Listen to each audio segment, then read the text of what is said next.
자, 이제 2010년 고급 문제, 9회 고급 문제인데 다음 주장을 한 인물 그랬어요. 인물에 대한 내용이 나왔죠. 사실은 이제 그 인물 문제인데, 예, 선생님이 강조했잖아요. 이거 인물이지만 내용은 뭐냐? 이 안에서 사료를 해석해서 이 인물을 골라내는 그런 문제인데 사료 해석이 꽤나 어렵다. 누구에 대한 내용이냐?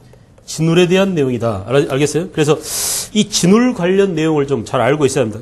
여러분 이제 지난 시간에 선생님이 시간이 없어서 급하게 그 끝맺음을 하느라고 지난 시간 문제, 마지막 문제하고 결부된 그런 내용이라고 볼 수 있는데 승려들을 한번 고려 승려들을 한번 개념적으로 우리가 정리를 할 필요가 있습니다. 되게 이 고려 초기에 균여, 이 균여는 되게 고려 초기 광종 때 주로 활약했던 그런 승려예요. 그래서 이 고려 초기에 화엄종을 정비하고 화엄종, 그래서 균여는 화엄종을 정비하고 예, 보살의 실천행 강조 이런 말이 나옵니다. 보살의 뭘 강조했다고? 실천행을 펼쳤다. 그죠? 그래서 균여의 화엄종이다. 그러므로 여러분 우리가 주의할 것은 화엄종이 나오면 통일신라 시대 의상의 화엄종과 그 신라 화엄종 그랬죠.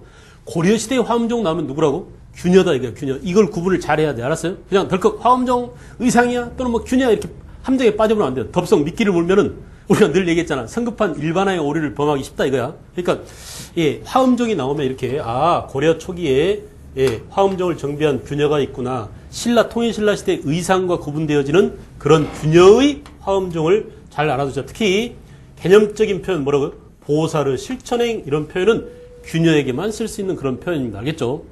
보살의 실천행이 뭔지 선생님이 불교를 정확히 잘 몰라요. 어설프게 설명하다가 엉뚱한 거짓말을 가르칠 수 있으니까 그냥 넘어가겠습니다. 단지 개념적으로 정리를 좀 해두시라 이런 얘기죠. 그 다음 이제 두 번째는 여러분이 잘 아는 대각국사 예, 의천이 있습니다. 대각국사 의천. 의천은 문종은 넷째 아들로서 유명하죠. 그죠?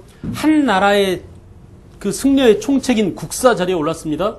그리고 또 어때요? 신분이 왕의 넷째 아들이니까 얼마나 파워가 막강하겠어요. 그래 안 그래? 그 막강한 파워를 이용해서 불교 개혁 사업을 많이 했는데 특히 이제 의천은 교단의 통합 운동을 많이 전개했죠. 불교 교단을 통합시키려는 그런 운동을 많이 하더라. 알겠어요? 특히 그 중에 교종을 통합하기 위해서 노력을 했는데 주로 교종 통합은 화엄종을 중심으로 교종을 통합하려고 그랬고 선종은 다시 선종 통합을 위해서는 천태종을 창시했죠. 천태종. 그래서 우리가 예, 이렇게 통합을 위해서 노력한 사람이 바로 누구다? 의천이다. 의천에 덧붙여서 의천은 이렇게 교단을 통합하는데 누구 사상을 이용했느냐?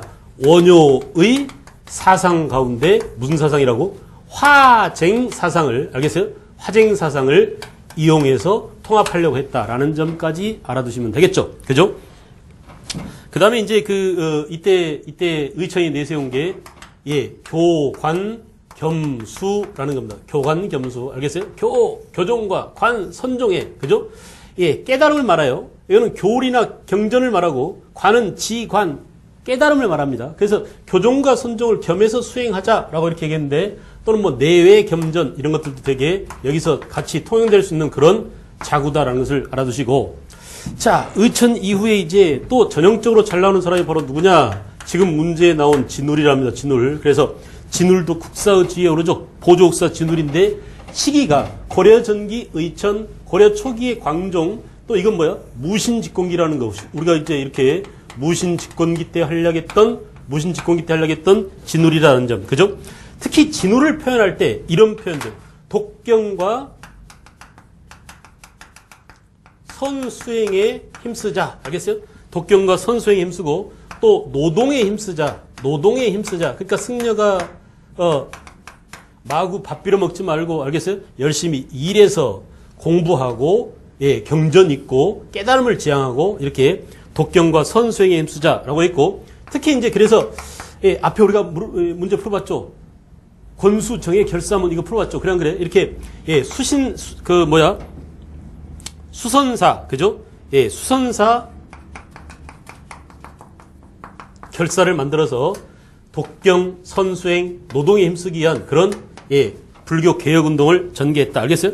그래서 선종 중심의 역시 통합운동을 전개하더라. 알겠어요? 그때 나온 게 바로 뭐냐? 진울의 통합운동 결과 조계종이 창시되고 조계종. 그래서 조계종은 선종에 중점을 두고, 그죠? 교종과 선종을 플러스 시켜 나가자. 그러나 선종 입장에서 사색과 참선을 위주로 하고, 그 다음에 선수행과 함께 뭐예요? 경전 해석이나 경전 연구를 같이 해 나가자. 이런 얘기입니다. 그래서 이제 여기서 중요한 것은 조계종에서 내세운 이 슬로건이 바로 뭐냐? 도노점수야. 도노점수. 지난 시간 말미에 풀어봤던 문제가 바로 이 도노점수 문제였죠? 여기서 이 도노점수란 문득 깨닫는다 이런 얘기야. 그래서 도노점수가 도노가 문득 깨닫는 걸 의미하고 깨달은 뒤에도 점진적인 수행을 계속해 나가자. 이게 바로 도노점수죠. 그 다음에 또 뭐예요? 도노점수 정해쌍수. 정과 해를 함께 닦아 나가야 된다. 여기서 정은 아마도 입정, 깨달음의 경지를 입정의 지경에 이르다 열반의 경지에 이르다 할 때 그 열반이 입정입니다. 정, 그 깨달음과 교리나 경전을 통해서 얻을 수 있는 지혜를 줄여서 해라고 그래요. 그래서 정과 해를 함께 닦아야 된다. 도노점수, 정해쌍수. 그래서 의천의 교관겸수, 내겸전 이것과 구분해서 도노점수, 정해쌍수를 진울과 결부시켜서 알아두시는 게 중요하고요. 그 다음 이제 네 번째 요새가 있습니다. 요새. 알겠어요? 진울과 함께 하려고 했던 요새는 자신의 행동을 진정으로 참여하는 이 표현. 자신의 행동을, 그죠? 진정으로 참여하는, 이거 무슨 신앙 그래요? 법화신앙. 이 표현이 나오면 요새다라는 것을 꼭 기억하세요. 알겠어요? 특히 이제 강진 만덕사에서 활약을 했더랬습니다. 이 개념, 지리적 개념, 알겠죠? 강진 만덕사라는 절에서 활약. 알겠어요? 조계종을 개창한 진울은 송강사를 중심으로 활약했다면 바로 이 요새는 강진 만덕사를 중심으로 활약을 했었고, 기타 이제 마지막으로 또 진울의 제자임을 자처하는 누가 있나요?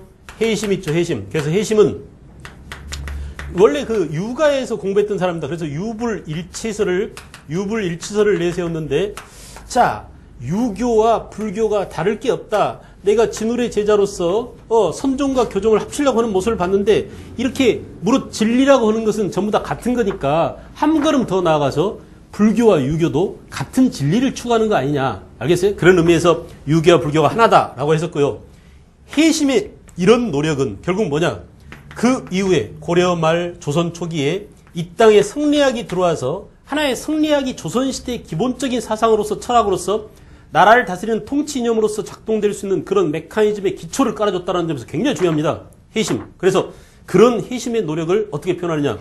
성리학을 수용할 수 있는 성리학 수용의 사상적인 터전이 되었다. 알겠죠? 이렇게 표현해요. 그러면 이런 개념적 표현. 선생님 다시 강조해요. 이 말이 나오면 이건 누구한테만? 해심한테만 적용될 수 있는 표현이다.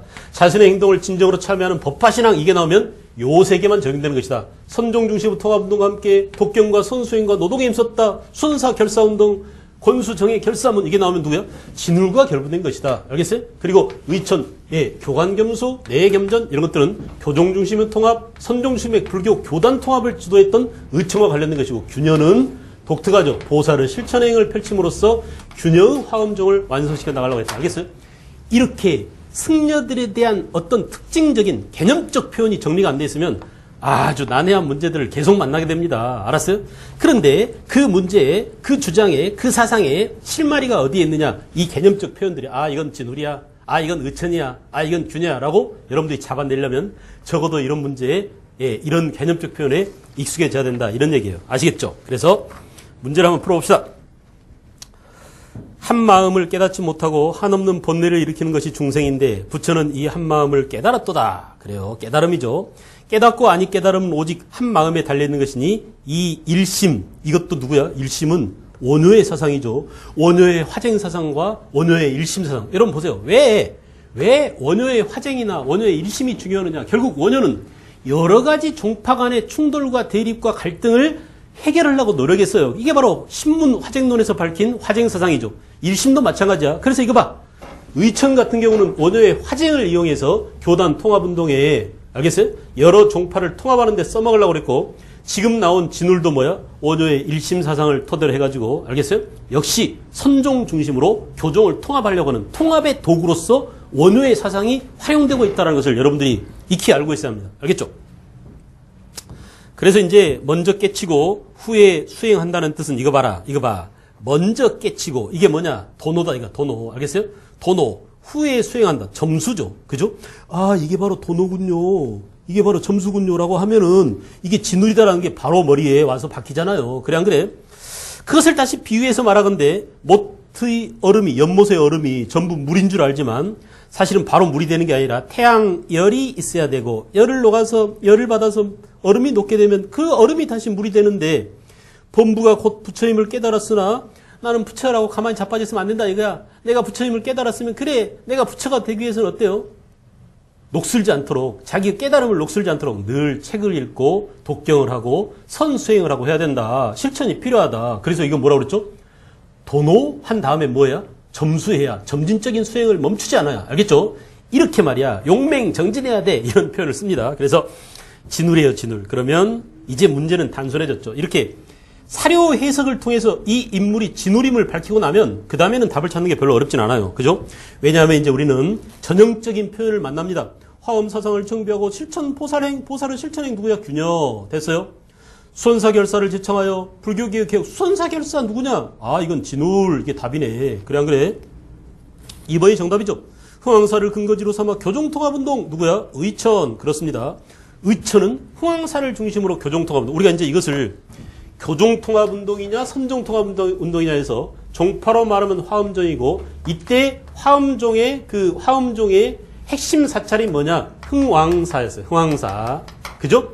선종 중심의 통합운동을 의천이 또 벌일 때 이때는 뭐냐? 국청사야. 국청사. 이렇게 천태종 국청사, 화엄종 흥왕사, 의천 때의 교단 통합운동과 관련된 이런 종파와 절과의 관계도 함께 알아두십시오. 문제 풀 때 도움이 됩니다. 단서가 되니까요. 알겠어요? 그 다음에 자신의 행동을 진정으로 참여하는 법화신앙. 여러분 봐봐. 아주 전형적인 표현 나오죠. 이건 누구라고 그랬죠? 예, 이거는 요새입니다. 오케이. 그 다음에 유불일치설 주장하여 나왔죠? 성리학 수용 수상적 토대 누구라고요? 요거는 해심이다. 그래서 여러분 답이 아닌 것까지 잘 알아두는 게 중요하니 알겠어요? 7번 문제 2010년 9회 고급 7번 문제를 특별히 성례에 대한 개념 정리다라고 생각하고 잘 알아두시기 바랍니다. 문제의 난이도는 가장 어려운 상에 해당됩니다. 알겠어요? 그래서 여러분들이 사료 해석에서 진호를 찾아내는 게 중요했고요.